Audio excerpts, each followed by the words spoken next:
சிங்கமும் சிறு எலியும். ஒரு நாள் மதிய வேளையில் சிங்கம் ஒன்று காட்டில் தூங்கிக் கொண்டிருந்தது. அங்கு வந்த எலி சிங்கத்தின் மீது குதித்து விளையாடியது. இதனால் சிங்கம் விழித்தெழுந்து கோபம் கொண்ட சிங்கம் எலியை பிடித்து, நீ எனக்கு இன்று நல்ல மதிய உணவாக போகிறாய் என்று கர்ஜித்தது.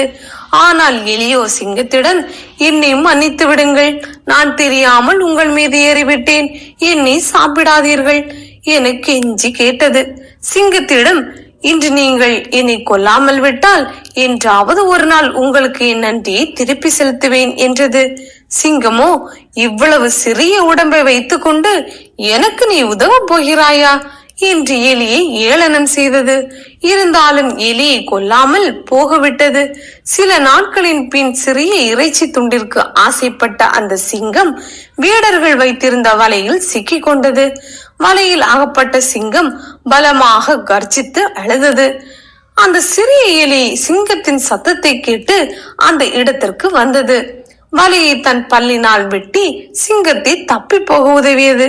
சிங்கம், இந்த சின்ன எலியை காப்பாற்றி விட்டதே என்று வெட்கப்பட்டு எலிக்கு தன்னை காப்பாற்றியதற்கு நன்றி சொல்லி சென்றது. நீதி: உருவத்தை பார்த்து யாரையும் ஏளனம் செய்யக்கூடாது.